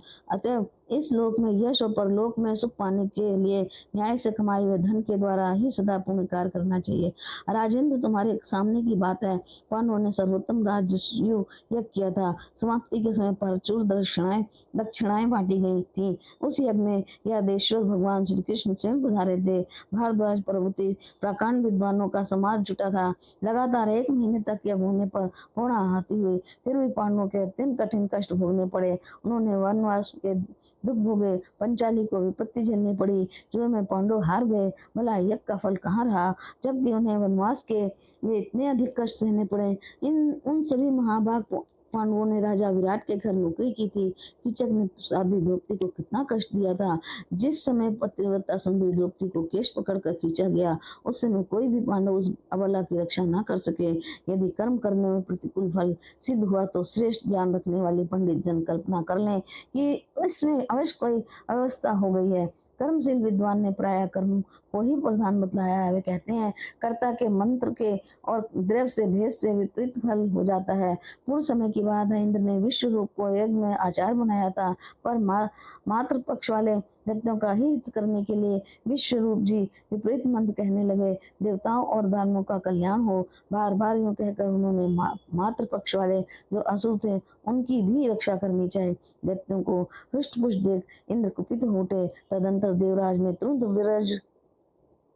ब्रज से विश्व रूप का मस्तक धड़ से अलग कर दिया। इससे वह निसंदेह सिद्ध हो जाता है कि कर्ता के भेद से विपरीत फल होता है। यदि इसे ना माने तो ठीक नहीं, क्योंकि पंचाल नरेश राजा द्रुदुम्न ने क्रोध के आवेश में आकर द्रोण को मारने वाला पुत्र उत्पन्न होने के लिए यज्ञ किया।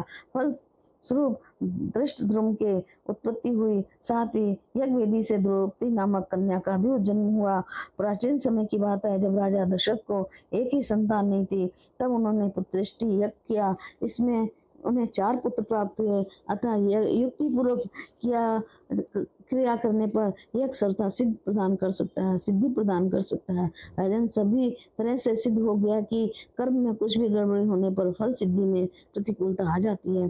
पांडवों के यज्ञ में भी कोई न कोई अनुचित कारणवश हो गया था, जिसके फलस्वरूप उन्हें विपरीत भोग भोगने पड़े, जो में उनकी हार हो गई। राजन धर्मनंदन महाराज युधिष्ठिर जैसे सत्यवादी थे, वैसे महारानी द्रौपदी भी साध्वी थी। अन्य सभी भाई भी बड़े पवित्र आत्मा थे, किंतु उनका धन अन्य पर अर्जित था, इसीलिए क्रिया में विद्वता आ गई। अथवा ये भी कह सकते हैं कि उन्होंने अभिमान पूर्वक यज्ञ किया था, जिससे दोष सामने आ गया। महाराज सात्विक यज्ञ को तो बड़ा ही दुर्लभ बताया गया है। वानप्रस्थ मुनि लोग ही इस यज्ञ को कर सकते हैं। राजन, जो तपस्या में तत्पर रहने वाले लोग मुनि प्रतिदिन सात्विक भोजन करते हैं, जंगली पका हुआ फल जो उनके हितकारक हों वही ग्रहण करते हैं, क्षीर बनाकर मंत्र पूर्वक हवन करते हैं, यज्ञ में पशु बांधने के लिए खम्भ नहीं रखते, अर्थात पशु बलि तो करते ही नहीं, श्रद्धा अधिक रखते हैं। ऐसे ही यज्ञों को परम सात्विक कहा गया है, जिसमें प्रचुर द्रव्य खर्च किया जाए।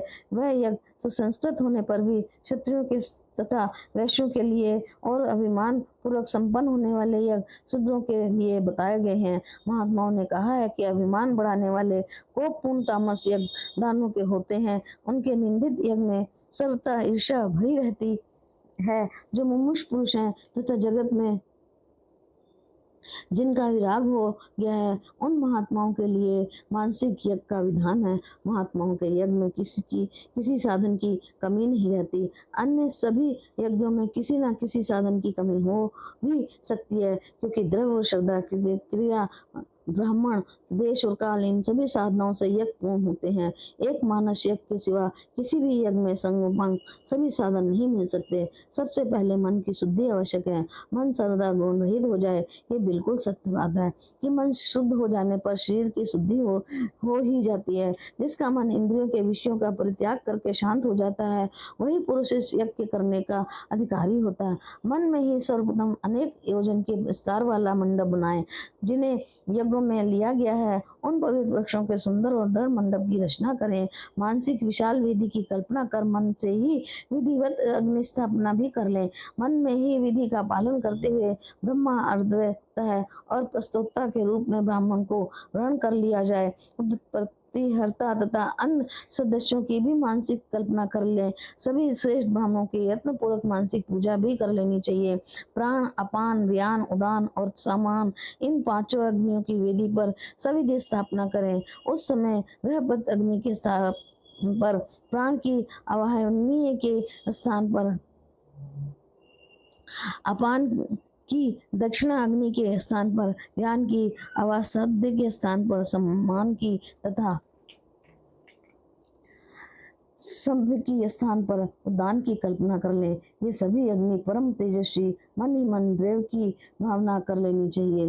परम पवित्र निर्गुण मन ही मन उस समय होता है और यजमान का काम करता है। उस यज्ञ के प्रधान देवता निर्गुण अविनाशी साक्षात ब्रह्मा है। सदा आनंद प्रदान करने वाली कल्याण स्वरूपनी भगवती जगदम्बिका निर्गुण शक्ति के रूप में प्रधार कर फल प्रदान करती हैं। वही ब्रह्म विद्या है।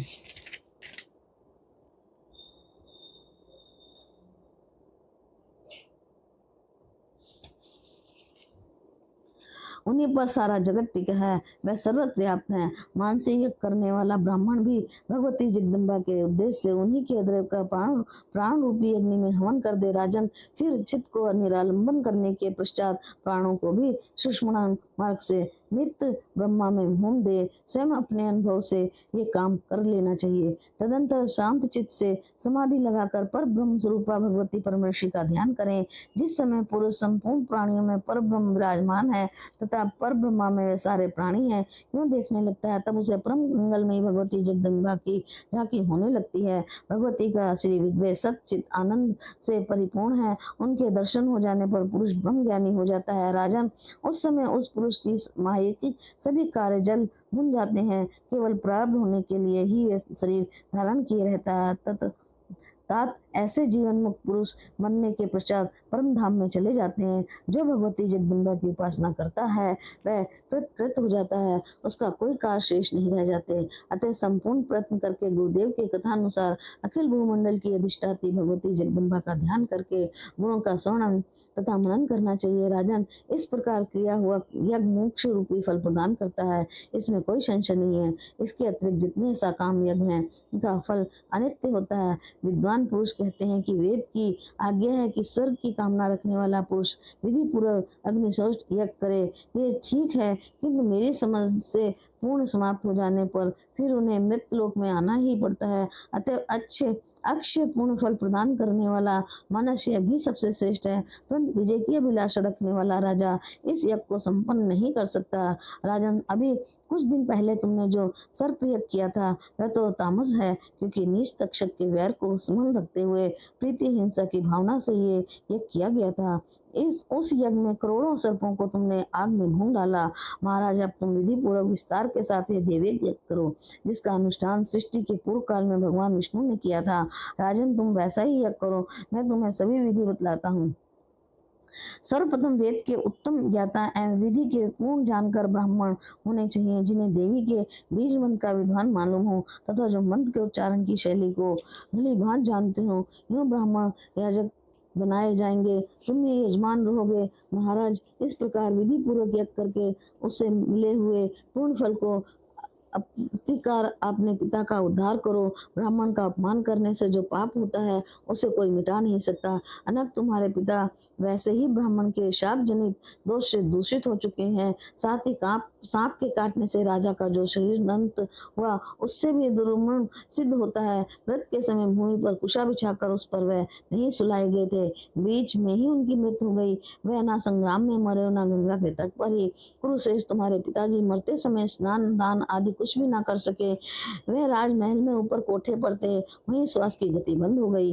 राजन, उस समय राजा के परलोक सुधारने का एक उपाय था, किंतु उन्होंने उस अत्यंत दुर्लभ उपाय को अपनाया नहीं। वह उपाय यह है कि प्राणी जहाँ कहीं भी रहे समझे कि मृत सिर पर ही नाच रही है, अतः मन को सारे विषयों से हटाकर वैराग का अवलंबन कर ले और ये निश्चय करे कि 5 भूतों से बना हुआ मेरा ये शरीर क्यों दुख का साधन हो सकता है। अरे ये शरीर अभी शांत हो जाए अथवा इच्छा अनुसार किसी दूसरी घड़ी में हो, इसमें मेरा क्या संबंध। मैं तो शरीर से पृथक निर्गुण अविनाशी आत्मा हूँ। नष्ट होने वाले ये तत्व भले ही नष्ट हो जाए, मुझसे इससे कोई चिंता नहीं होनी चाहिए। निस्संदेह में सदा स्थिर रहने वाला विकार शून्य ब्रह्मा हूँ, ना कि संसारी देह से मेरा जो संबंध भासता है उसमें कर्म भोग ही कारण है। वह अच्छे बुरे सभी कर्म मुझसे भिन्न है। सुख और दुख के साधन होने से मानव देह के साथ उनका संबंध प्रतीत होता है। वास्तव में तो मैं इस अत्यंत भयावह दुखाले संसार से अलग हूँ। इस प्रकार चिंतन करते हुए मरने वाला प्राणी स्नान दान आदि सभी सत्क्रियाओं से वंचित ही क्यों न हो रहा हो, इसे पुनः जन्म लेने का दुख नहीं भोगना पड़ता। यही सबसे उत्तम साधन कहा गया है। ये योगियों के लिए भी दुर्लभ है। राजेंद्र, ब्राह्मण ने तुम्हारे पिता को शाप दे दिया। ये सुनकर भी राजा ने वैराग का आश्रय नहीं लिया। औषध मणि मंत्र उत्तम से उत्तम यंत्रों का संग्रह किया, एक बड़े ऊंचे महल पर रहने की व्यवस्था की। परिणाम ये हुआ कि कोठे पड़ते वहीं सांप के काटने से उनके प्राण निकल गए। अतः राजन, तुम अपने पिता के उद्धार के सत्कार में रंगन हो जाओ। सुजी कहते हैं, अपार तेजस्वी व्यास जी के मुख से वचन सुनकर जन्मेजय दुख से अत्यंत घबरा उठे। उनकी आंखों से आंसुओं की धाराएं गिरने लगी। उन्होंने कहा, मेरे इस जीवन को धिक्कार है, क्या करूं जिससे इसी क्षण उत्तरानंदन मेरे पिताजी दिव्य स्वर्ग के अधिकारी बन जाए। अध्याय 12। भगवान विष्णु द्वारा अंबिका यज्ञ और आकाशवाणी। राजा जन्मेजय ने पूछा, पितामह, अपार शक्तिशाली भगवान विष्णु तो स्वयं जगत के के कारण है। फिर उन्होंने भी यज्ञ किया। ये कैसे महामते, उनके उस यज्ञ में कौन कौन ब्राह्मण सहायक थे जिन्हें वेद का सारा रहस्य मालूम था और जो ऋतिविज का काम कर रहे थे। परम तपस्वी मुनि जय, मुझे ये सब बताने की कृपा कीजिए।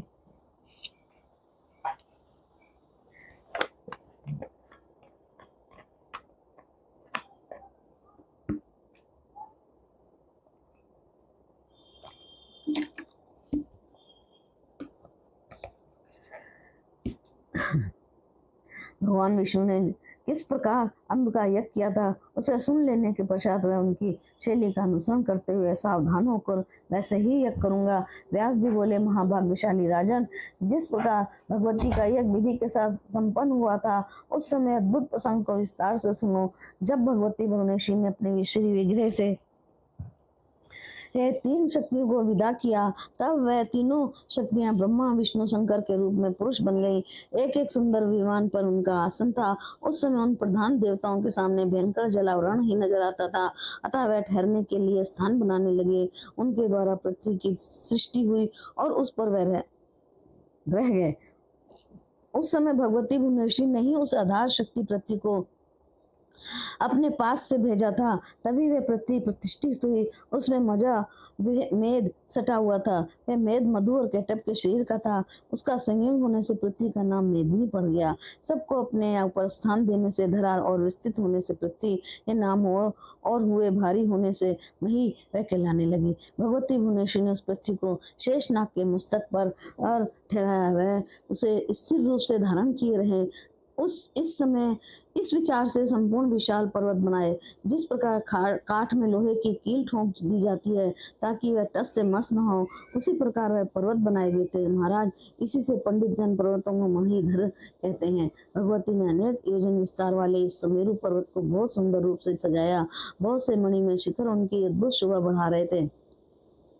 मारीच, नारद, पुलत्स्य, पुलह, कृत, दक्ष, प्रजापति और वशिष्ठ ये ब्रह्मा जी के मानस पुत्र कहे गए हैं। मारीच से कश्यप जी प्रकट हुए और दक्ष प्रजापति से दहरा कन्याएं उत्पन्न हुई, और कश्यप जी के द्वारा इन दक्ष कन्याओं से देवता और दानव उत्पन्न हुए। तभी से कश्यप जी सृष्टि काश्यपी सृष्टि चली, जिसका मनुष्य, पशु और सर्प आदि अनेक जातियों के भेद विशाल रूप हो गया। ब्रह्मा जी के क्रोध आधे शरीर से स्वयंभू मनु प्रकट हुए। उनके आधे वाम भाग से स्त्री के रूप में शतरूपा जी का आविर्भाव हुआ। उन्हीं मनु और शतरूपा से प्रियवत उत्तानपाद ये दो पुत्र उत्पन्न हुए। तीन अत्यंत सुंदर एवं उत्तम गुण वाली कन्याएं उत्पन्न हुई। कमल योनि ब्रह्मा जी ने उस प्रकार की सृष्टि रचकर समेरु पर्वत के शिखर पर एक सुंदर ब्रह्मलोक बनाया। फिर भगवान विष्णु ने लक्ष्मी जी के मनोरंजन के लिए वैकुंठ प्रकट किया। उनका ये सर्वोत्तम सुरमय क्रीड़ा भवन संपूर्ण लोकों के ऊपर विराजमान है। भगवान शंकर ने भी एक उत्तम स्थान बना लिया, जिसका नाम कैलाश पड़ा। भूतों की एक मंडली बनाकर उनके साथ वह इच्छा अनुसार आनंद करने लगे। मृत्यु लोक और पताल से के अतिरिक्त एक तीसरा स्वर्गलोक भी है, जो समेरु गिरी के शिखर पर विराजमान है। भांति भांति के रत्नों से सुशोभित उस स्थान पर देवराज इंद्र रहने लगे। समुद्र का मंथन करने से उत्तम परिजात वृक्ष, चार दांत वाला हैरावत हाथी, सारी इच्छाएं पूर्ण करने वाली कामधेनु गो, उच्चश्रवा घोड़ा और रंभा आदि बहुत सी अप्सराएं निकली। स्वर्ग को सुशोभित करने वाली इन सबको इंद्र ने अपने पास रख लिया। इसके बाद समुद्र से धन्वंतरी चंद्रमा प्रकट हुए, जो अनेक गुणों के साथ स्वर्ग में रहकर शोभा पा रहे थे। राजन, इस तरह तीन प्रकार की सृष्टि प्रकट हुई। देवता, पशु और मानव आदि अनेक भेदों से सृष्टि कल्पित है। संचित कर्म के अनुसार अंडज, पिंडज, स्वदेश, उद्दिज इन चार प्रकार के भेदों से जीवों की सृष्टि हुई। इस प्रकार सृष्टि का कार्य संपन्न करके ब्रह्मा, विष्णु और शंकर ये सभी महानुभाव अपने अपने दिव्य स्थानों में आनंद पूर्वक रहते हुए इच्छा अनुसार काम करने लगे। यूं सृष्टि प्रचलित हो जाने पर भगवान विष्णु लक्ष्मी जी के परामर्श से अपने दिव्य भवन में आनंद करने लगे। एक समय की बात है, भगवान विष्णु वैकुंठ में विराजमान थे। इतने में उन्हें अमृत के समुद्र में सुशोभित होने वाला मणिद्वीप याद आ गया, जहाँ उन्होंने महामाया की झांकी की थी, तथा उन्हें पावन मंत्र भी मिला था। उस परम शक्ति का स्मरण होने के पश्चात अब वे उनसे पृथक न रह सके। फिर तो उन लक्ष्मीकांत श्री हरि के मन में अम्ब का यज्ञ करने की बात आ गई, अतः वे अपने भवन से नीचे उतर आए, महादेव जी को बुलाया। ब्रह्मा, वरुण, इंद्र, कुबेर, अग्नि, यम, वशिष्ठ, कश्यप, दक्ष, प्रजापति, वामदेव, बृहस्पति भी बुलाए गए। अत्यंत विस्तार के साथ यज्ञ संपन्न करने के लिए सब सामग्रियां एकत्रित की गई। महामूल्यवान सभी सात्विक या मनोहर साधन सामग्री जुटाई गई। शिल्पियों द्वारा एक विशाल यज्ञशाला बनवाई गई। उत्तम व्रत का पालन करने वाले 27 परम श्रेष्ठ ब्राह्मण ऋतिज रूप में वर्ण किए गए। अग्नि स्थापन करने के लिए एक स्थान बनवाया और बहुत बड़ी बड़ी वेदियां बनवाई। ब्राह्मण लोग बैठकर देवी के बीज मंत्र अर्थात माया बीज का जप करने लगे। विधि पूर्वक प्रज्वलित की हुई अग्नि में उन श्रेष्ठ ब्राह्मणों द्वारा अभिष्ट पदार्थ का हवन आरंभ हो गया। अत्यंत आहुतियों के पश्चात आकाशवाणी हुई। भगवान विष्णु को सुनाते हुए बड़े मधुर अक्षरों से स्पष्ट सब सुनाई देने लगे। विष्णु, तुम सभी देवताओं में सदा सर्वोत्तम स्थान प्राप्त करो। देव समुदाय में तुम आदरणीय, पूजनीय और शक्तिशाली होकर शोभा पाओगे। ब्रह्मा आदि तथा इंद्र प्रभृति संपूर्ण देवता तुम्हारी पूजा करेंगे। विष्णु, भूमंडल पर तुम्हारी भक्ति से सुसंपन्न अनेकों मानव जीवन धारण करेंगे। तुम उन संपूर्ण मनुष्यों को उत्तम वर दोगे, इसमें कोई संशय नहीं है। समस्त देवताओं को मनोरथ पूर्ण करने की तुम में शक्ति होगी। तुम परम परमेश्वर कहलाओगे। संपूर्ण यज्ञों में तुम्हारी प्रधानता रहेगी। सभी यज्ञिक तुम्हें पूजेंगे। यही नहीं, सारी जनता तुम्हारी पूजा करेगी और तुम वरदाता बनकर रहोगे। दानवों द्वारा सताए जाने पर देवता तुम्हारी सेवा में उपस्थित होंगे। पुरुषोत्तम, तुम उस समय संपूर्ण देवताओं को अपने शरण में स्थान दोगे। सारे पुराणों और स्थित वेदों में तुम्हारी विपुल कीर्ति गाई जाएगी। तुम निश्चय ही सबके परम आराध्य देवता हो। जब जब भूमंडल पर धर्म का ह्रास होगा, तब तब शीघ्र अपना अंश अवतार धारण करके धर्म की रक्षा करना तुम्हारा परम कर्तव्य होगा। तुम्हारे सभी परम प्रसिद्ध अवतार धरातल पर एक एक करके प्रकट होंगे। महात्माओं द्वारा उन अवतारों का सम्मान होगा। माधव, सभी अवतार अनेक योगियों में से संबंध रखेंगे। मधुसूदन, अखिल जगत में तुम्हारी प्रसिद्धि होगी। सभी अवतारों में तुम्हें शक्ति का सहयोग प्राप्त होगा। संपूर्ण कार्यों को संपन्न करने वाले वह शक्ति मेरे अंश से प्रकट होगी। वाराही, नारसिंगी आदि भेद से भांति भांति के शक्तियां होंगी। उनके हाथों में अनेक प्रकार के युद्ध होंगे। उनकी आकृति बड़ी सुंदर होगी और सभी आभूषण उनकी शोभा बढ़ाते रहेंगे। माधव, उन्हीं शक्तियों के साथ रहकर तुम देवताओं के कार्य संपन्न करोगे। मेरे वरदान के प्रभाव से सभी कार्य तुम्हें सुलभ हो जाएंगे। तुम कभी भी उन शक्तियों के तिरस्कृत मत करना। तुम्हें यत्न पूर्वक सब तरह से उन शक्तियों की पूजा और प्रतिष्ठा करनी चाहिए। प्रतिमाओं में भावना करके पूजा करने पर निश्चित ही वह भारतवर्ष में मनुष्यों की संपूर्ण कामनाओं को पूर्ण कर देंगी। दिवेश, साथ ही उन शक्तियों का और तुम्हारा भी यश दिशा विदिशा में फैल जाएगा। सातों द्वीपों एवं समस्त भूमंडल में कीर्ति विख्यात हो जाएगी।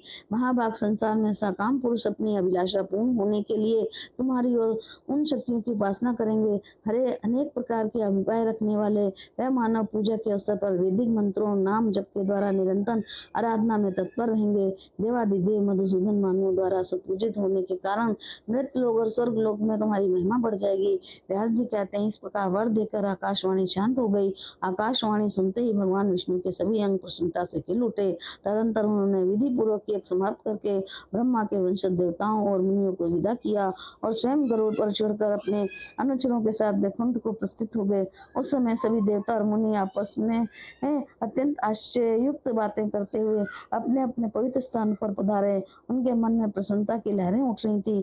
आकाशवाणी को सुनकर सभी के मन में भगवती के प्रति एक भक्ति जाग उठी थी। अतः ब्राह्मण एवं प्रधान मुनिगण भक्ति पूर्वक भगवती की उस आराधना में तत्पर हो गए जो संपूर्ण फल प्रदान करने वाली वेदों में वर्णित है। अध्याय 13।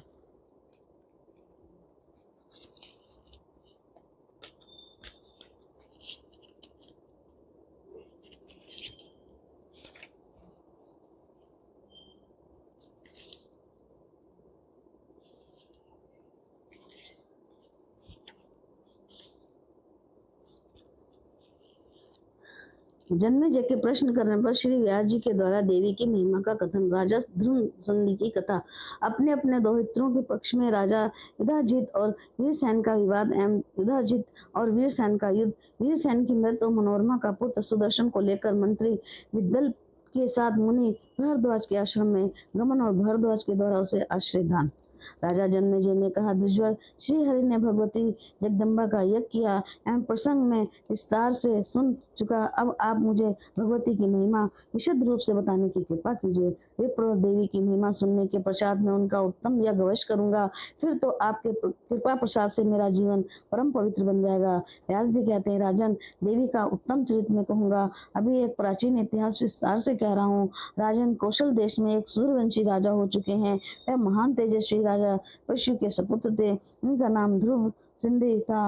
वह बड़े धर्मात्मा, सत्यवादी, पवित्र व्रत का पालन करने वाले, आश्रम धर्म के पूरे समर्थक और समुद्र शालिनी अयोध्या उनकी राजधानी थी। राजा ध्रुव सिंधि के शासन काल में ब्राह्मण, क्षत्रिय, वैश्य, शूद्र एवं अन्य सभी अपनी अपनी जीविका में तत्पर रहकर धर्म पूर्वक जीवन व्यतीत करते थे। उनके राज में कहीं भी चोर, चुगलखोर, धृत, पाखंडी, कृतज्ञ और मूर्ख मनुष्य नहीं बसते थे। कुरुश्रेष्ठ, इस प्रकार राजा ध्रुव सिंधि की जीवनचर्या चल रही थी। उनके दो स्त्रियां थी जो बड़ी सुंदर एवं स्वामी की इच्छा पूर्ण करने में सदा तत्पर रहती थी। राजा की एक धर्म पत्नी का नाम मनोरमा था और रानी अत्यंत सुंदर एवं विदुषी थी। दूसरी रानी लीलावती भी वैसे ही रूप और गुणों से संपन्न थी। राजा ध्रुव सिंधि उन पत्नियों के साथ नाना प्रकार के ग्रहों, उपनों, पर्वतों, बावलियों, राजमहलों में रहकर आनंद का अनुभव करते थे। उनकी रानी मनोरमा ने शुभ घड़ी में एक उत्तम पुत्र उत्पन्न किया। उस लड़के का नाम सुदर्शन रखा गया। उसके शरीर में सभी राजोचित चिन्ह वर्तमान थे। दूसरी रानी लीलावती ने भी 1 महीने बाद सुंदर पुत्र प्रसव किया। उस समय शुभ ग्रह का दिन और शुक्ल पक्ष था। राजा ध्रुव सिंधि ने दोनों कुमारों को जात धर्म आदि संस्कार किए। पुत्र जन्म के आनंद उत्सव के ब्राह्मणों को प्रचुर संपत्ति बांटी गई। राजन महाराज ध्रुव सिंधि उन दोनों के प्रति एक समान प्रेम रखते थे। लाड प्यार में उन्होंने कभी भी भेदभाव नहीं किया। उन परम तपस्वी महाराज ने बड़ी प्रसन्नता से अपने वित्त के अनुसार विधि पूर्वक दोनों कुमारों का चूड़ाकरण संस्कार किया। मुंडन हो जाने पर उन दोनों सुंदर कुमारों ने राजा के मन को मोहित कर लिया। खेलते समय बालक सभी के मन को मुग्ध कर देते थे। उन दोनों कुमारों ने सुदर्शन बड़ा लड़का था। लीलावती के सुंदर पुत्र का नाम शत्रुजीत था। उनकी बोली बड़ी मधुर थी। मधुर भाषी और सुंदर होने के कारण राजा उनसे अधिक प्रेम करने लगे। प्रजाजनों तथा मंत्रियों का भी वह राजकुमार विशेष प्रेम पात्र बन गया। शत्रुजीत के गुणों के कारण राजा ध्रुव सिंधि को जैसे मन में उसमें प्रीति थी, वैसे ही प्रीति मंद भाग होने के कारण सुदर्शन में न रही। इस प्रकार कुछ समय व्यतीत हो जाने पर शिकार में सदा प्रेम रखने वाले महाराज ध्रुव सिंह एक दिन वन में गए। राजा भयंकर जंगल में शिकार खेल रहे थे। इतने में झाड़ी में महान रोष से भरा हुआ एक सिंह बाहर निकल आया। पहले तो नरेश ने तीखे बाणों से उस सिंह का मुंह छेद दिया, जिससे वह अत्यंत कुपित होकर राजा के सामने देखते ही मेघ की भांति अत्यंत गंभीर स्वर में गरज उठा। उसकी क्रोधाग्नि धधक उठी थी तथा पूंछ ऊपर उठाकर गर्दन के लंबे बालों को फहराता हुआ राजा ध्रुव सिंह को मारने के लिए आकाश से कूद पड़ा।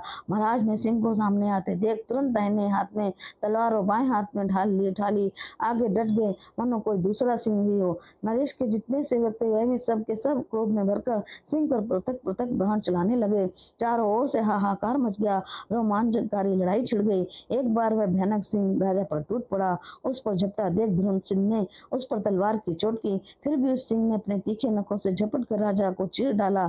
अब सिंह के नखों से शत विशत होकर राजा जमीन पर गिर पड़े। उनके श्वास की गति बंद हो गई। सैनिकों ने चिल्लाहट मच गई। उन लोगों ने फिर अनेकों बाण सिंह पर मारे, जिससे राजा की भांति वह सिंह भी वहीं प्राणों से हाथ धो बैठा। सैनिक राजधानी में लौट आए और उन्होंने प्रधानमंत्री को इस दुर्घटना की सूचना दे दी। महाराज ध्रुव सिंह की मृत्यु सुनकर सभी श्रेष्ठ मंत्री वन में गए और उनके मृत शरीर का दाह संस्कार कराया। वशिष्ठ जी ने परलोक में सुख पहुंचाने वाली सारी पारलौकिक क्रियाएं वहीं विधि पूर्वक संपन्न कराई। तदंतर प्रजावर्ग, मंत्रिमंडल, मुनि और विशिष्ट सबके सब सुदर्शन को राजा बनाने के लिए आपस में विचार करने लगे। प्रधानमंत्री ने कहा, ये राजकुमार सुदर्शन महाराज की धर्म पत्नी मनोरमा के पेट से उत्पन्न हुए हैं। ये बड़े शांत स्वभाव और सभी शुभ लक्षणों से संपन्न है। बालक होने पर भी ये धर्मात्मा है। राजकुमार गद्दी का अधिकारी समझा जाता है। जब सभी वयोवृद्ध मंत्रियों ने ये राज निश्चित कर दी, तब समाचार पाकर उज्जैन का राजा युधाजित यथाशीघ्र अयोध्या आ गया। राजा ध्रुव सिंह के मर जाने पर उनकी रानी लीलावती ने अपने पिता युधाजित को समाचार दे दिया था, जिसे सुनकर उस अपने दोहित शत्रुजित का हित साधन करने के विचार से उज्जैनी पति का आगमन हुआ था। वैसे ही मनोरमा का पिता राजा वीरसेन जो कलिंग देश का शासक था, अपने दोहित्र सुदर्शन का हित साधन करने के लिए वहां आ गया। दोनों नरेशों के साथ पर्याप्त संख्या में सैनिक थे। स्थिति बड़ी भयंकर थी। राजगद्दी पर किसका अधिकार होगा, इस बात को लेकर मुख्यमंत्रियों के साथ उन्होंने मंत्रणा आरंभ कर दी। युधाजित ने पूछा, दोनों राजकुमारों में कौन बड़ा है? बड़ा पुत्र ही राज का अधिकारी होता है, छोटे लड़के को कभी भी राजगद्दी नहीं मिलती। वही राजा वीरसेन ने भी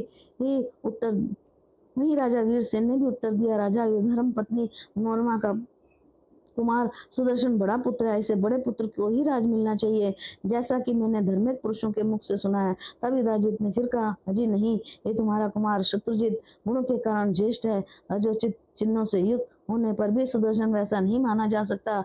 वीरसेन और युधाजित दोनों नरेश बड़े स्वार्थी थे, उनमें परस्पर विवाद छिड़ गया।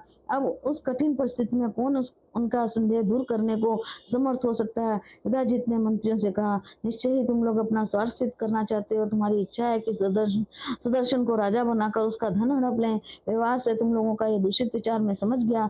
सुदर्शन ने शत्रुजित अधिक बलवान है, अतः राजा के आसन पर वही बैठे, ऐसी तुम लोगों की सम्मति होनी चाहिए। मेरे जीते जी गुणों में बड़े राजकुमार को छोड़कर गुणहीन छोटे को कौन राजा बना सकता है, जबकि उसके साथ सेना भी सहयोग देने को तैयार है। इस प्रश्न में निश्चय ही मैं युद्ध करूंगा और तलवार की धार से ही ये पृथ्वी दो भागों में बट जाएगी, फिर तुम लोगों की इसमें क्या बात रह जाएगी। वीरसेन और युधाजित दोनों नरेशों में बड़ा वाद विवाद छिड़ गया। प्रजा जनों और ऋषियों में खलबली मच गई। बहुत से सामंत नरेश अपनी अपनी सेना लेकर राजधानी को नष्ट करने के विचार से आदम के बड़ी तत्परता से परस्पर युद्ध के लिए उन्हें सत्तावली लगी हुई थी। राजा ध्रुव सिंधी मर गए, यह सुनकर सरंगपुर में रहने वाले निषाद राजा का खजाना लूटने के लिए वहां आ गए। राजा का प्राणांत हो गया। दोनों राजकुमार अभी बालक हैं और आपस में लड़ाई छिड़ गई है। यह समाचार पाकर देश देशांतर से लुटेरों के भी दल आ पहुंचे। अब विवाद बढ़ खड़ा होने पर युद्ध आरंभ हो गया।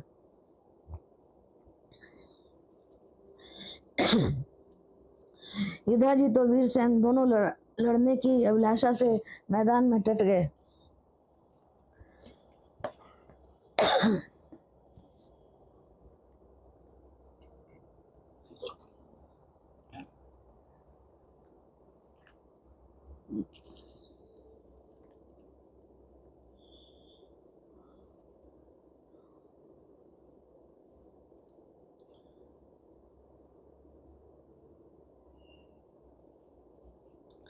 राजा युधाजित बड़ा बली है, इस कठिन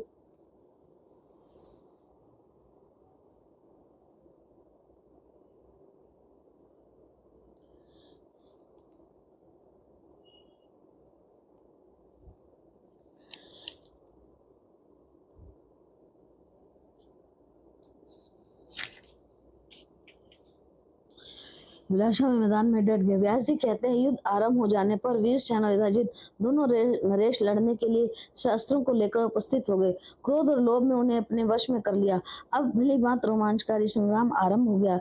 युधाजित की भुजाएं बड़ी विशाल थी, हाथ में धनुष लेकर वह सरवांग में खड़ा हो गया। उसके पास वाहन और सैनिक बहुत थे। उसने युद्ध के लिए पक्की धारणा बना ली थी। राजा वीरसेन इंद्र के समान तेजस्वी थे। युद्ध करना क्षत्रिय का धर्म है, यह सोचकर अपने दोहित्र का कल्याण करने के विचार से सैनिकों को साथ वह युद्ध भूमि में उपस्थित था। संग्राम में युधाजित को देखकर उसने उस पर बाणों की झड़ी लगा दी, मनो मेघ पर्वत पर जल बरसा रहे हों। उस समय सत्य पराक्रम की कमी नरेश के सुरंग में क्रोध व्याप्त हो गया। वीरसेन के सभी बाण अत्यंत चमकीले, सीधे धंस जाने वाले और तीरगामी थे। राजा ने उन बाणों से युधाजित को धक्का दिया। साथ ही युधाजित के फेंके हुए बाणों के उसने अपने नराचों से टुकड़े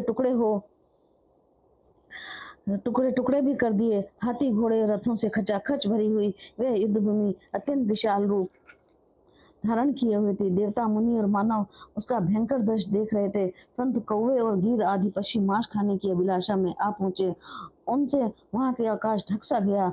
उस युद्ध में इतने हाथी घोड़े और वीर कटे थे कि उनके हृदय से एक भयंकर नदी बह चली। वह अत्यंत आश्चर्य में नदी ऐसी जान पड़ती थी मानो यमलोक के मार्ग में प्रवाहित वैतरणी नदी पापी मनुष्यों के सामने अत्यंत डरावनी दिख रही थी।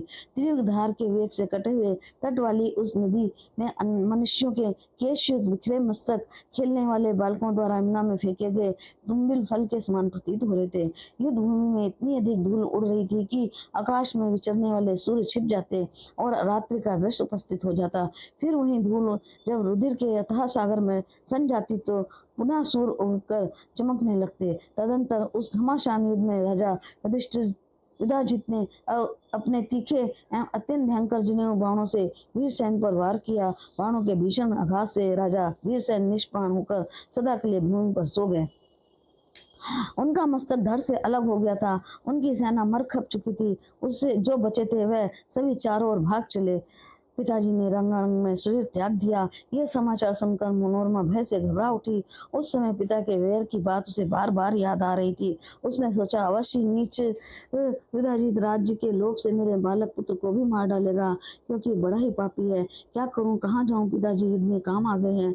पति देव ने पहले ही शरीर त्याग दिया। अभी मेरा यह पुत्र बिल्कुल बालक है। लोभ में असीम पाप भरा हुआ है। उस नीच लोभ ने किसको अपने वश में नहीं किया। उससे अविष्ट हो जाने पर श्रेष्ठ राजा भी कौन सा बुरा कर्म नहीं कर सकता। लोभी प्राणी पिता माता भाई गुरु में अपने बंधु बांधवों को भी मार डालता है। इस विषय में कुछ भी अन्यथा विचार नहीं किया जा सकता। लोभ वश मानव निश्चित भोजन खा लेता है, जहाँ नहीं जाना चाहिए वहां चला जाता है। धर्म को तो वह सदा नहीं के लिए त्याग देता है। इस नगर में कोई भी अधिक शक्तिशाली पुरुष मेरा सहायक नहीं रहा। इसके अवलंबन रहकर मैं इस होनहार बच्चे का पालन पोषण कर सकूं। यदि पापी युधाजित मेरे पुत्र को मार डालेगा तो फिर मैं क्या करूंगी। जगत में मेरा कोई रक्षक नहीं है जिसके सहारे मेरी स्थिति सुधर सके। मेरी मौत जो लीलावती है, मेरी सोच जो लीलावती है, वह भी सदा से वैर ठाने रहती है। वह दयालु बनकर मेरे पुत्र की क्यों रक्षा करेगी। जब युधाजित यहाँ लौट आएगा तब तो मैं भाग भी नहीं सकूंगी। पुत्र का अबोध बालक जानकर तुरंत वह मुझे कैद खाने में ठूंस देगा। सुना जाता है इस ढाक को लेकर ही इंद्र ने माता दिति के गर्भस्थ बालक को 7 टुकड़ों में काट डाला था। इसके बाद फिर सातों के सातों भाग किए थे। उस समय इंद्र ने अपने वृक्ष को अत्यंत छोटा बनाकर उसे हाथ में ले माता दिति के उदर में प्रवेश किया था। वही 49 पवन अब भी भूलोक में विराजमान है। क्या मैंने ये भी सुना है कि पूर्व काल में एक रानी ने सोत का गर्भ नष्ट करने के लिए उसे भोजन में विष दे दिया था। कुछ समय व्यतीत हो जाने पर उसके बच्चा पैदा हुआ, तब भी उस बालक की देह में विष सटा था। इसीलिए वह बालक भूमंडल में सगर नाम से विख्यात हुआ। राजा दशरथ के जीते ही उनके बड़े पुत्र राजा राम को रानी ककई ने उस सोतिया ढाक के कारण ही वन भेज दिया था। बाद में राजा की मृत्यु भी हो गई। बेचारे मंत्री तो मेरे पुत्र सुदर्शन को राजा बनाना चाहते थे, पराधीन अब उन्हें निश्चय ही युधाजित के अनुकूल होकर रहना पड़ेगा। मेरा भाई जैसा वैसा सूरवीर है नहीं जो इस बंधन से मुझे मुक्त कर सके। अहो देव की प्रेरणा से ये महान कष्ट मुझे प्राप्त हो गया। फिर भी उद्योग तो सवरता करना ही चाहिए। फल सिद्धि भगवान की कृपा पर निर्भर है। अतः अब मुझे तुरंत इस बच्चे को रक्षा के उपाय में लग जाना चाहिए। इस प्रकार मन ही मन विचार करके उस असहाय मनोरमा ने प्रधानमंत्री विद्दल को, जिसकी दरबार में बड़ी प्रतिष्ठा थी तथा जो सभी कार्यों में परम प्रवीणता, बुलवाया। विद्दल के आने पर उसे एकांत में ले गई और बच्चे का हाथ पकड़कर आंखों से आंसू गिराती हुई अत्यंत दुखी होकर दीनतापूर्वक कहने लगी, मंत्री जी, मेरे पिताजी संग्राम में काम आ गए। मेरा यह पुत्र भी बिल्कुल बच्चा है और द्वेषी राजा युधिष्ठिर बड़ा बली है। अब इस कठिन परिस्थिति में मुझे क्या करना चाहिए, बताने की कृपा कीजिए। ये सुनकर मंत्री विद्दल ने मनोरमा से कहा, अब इस स्थान पर कदम नहीं रहना चाहिए। हम लोग काशी के पास वन में चलें। वहाँ सुबहु नाम से विख्यात मेरे मामा रहते हैं। उनके पास अटूट संपत्ति है, बल में भी वह बहुत बढ़ चढ़कर हैं। वहाँ वह हमारी रक्षा कर लेंगे। मेरे मन में राजा युधाजित से मिलने की इच्छा है। यूं कहकर आप नगर से निकलें और रथ बैठकर यात्रा कर दे। अब इसमें विलंब नहीं करना चाहिए। मंत्री विद्दल के इस प्रकार कहने पर रानी मनोरमा एक दासी और मंत्री विद्दल के साथ लेकर रथ पर बैठ रही और नगर से बाहर निकल चली। उस समय वह भय से घबराई हुई थी। मन पर दुख के बादल उमड़ रहे थे। उसकी दीनता की सीमा ना थी। पिता का मृत विषेक दुख मन को मथ रहा था। युधाजित से मिलने के बाद मनोरमा ने शीघ्रता पूर्वक पिता का दाह संस्कार किया।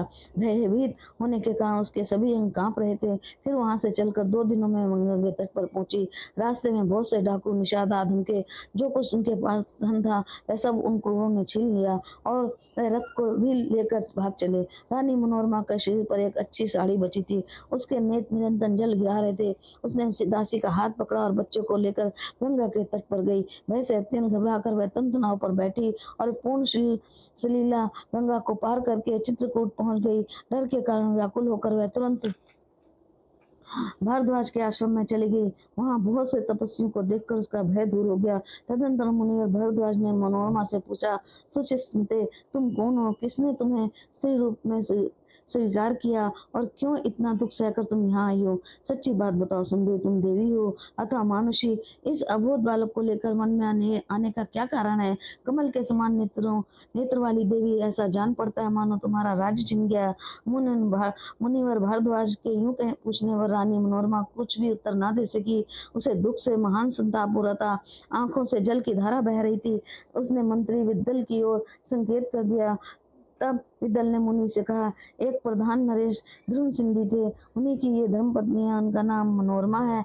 महाराज, ध्रुव सिंधी बड़े पराक्रमी थे। सूर्य वंश में उनका जन्म हुआ था। सिंह द्वारा उनकी जीवन यात्रा समाप्त हो गई। सुदर्शन नाम से विख्यात ये कुमार उन्हीं महाराज का पुत्र है। इस महारानी के पिता वीरसेन बड़े धर्मात्मा पुरुष थे। इस अपने दोहित सुदर्शन के लिए वे रण में मर मिटे। अब राजा युधिष्ठिर के भय से अत्यंत भयभीत होकर के रानी निर्जन वन में भटक रही हैं। मुनिवर, ये राजकुमारी अपने छोटे बच्चे को लेकर आपकी शरण में आई है। महाभाग, आप ही इनके रक्षक हैं। दुखी प्राणी की रक्षा करने में यज्ञ से अधिक पुण्य बताया गया है। वैसे घबराए हुए दीन की रक्षा करने से तो और भी विशेष फल होना कहा गया है। मुनिवर भारद्वाज ने कहा, पवित्र पथ का आचरण करने वाली कल्याणी, तुम यहाँ निर्भय होकर रहो, अपने पुत्र का भरण पोषण करो। विशाल लोचने, अब तुम्हें शत्रु का भय बिल्कुल नहीं करना चाहिए। इस सुंदर पुत्र की रक्षा करो, तुम्हारा ये पुत्र राजा होगा। इस आश्रम में दुख और शोक का तुम्हें कभी भी सामना नहीं करना पड़ेगा। व्यास जी कहते हैं, इस प्रकार मुनिवर भारद्वाज जी के कहने पर रानी मनोरमा का चित्त शांत हो गया। अब वह मुनि के दी हुई कुटी में निश्चिंत होकर रहने लगी। वहां उसे दासी और मंत्री विद्दल के साथ रहा। फिर तो पुत्र सुदर्शन का पालन करती हुई अपना समय व्यतीत करने लगी। अध्याय 14 और 15।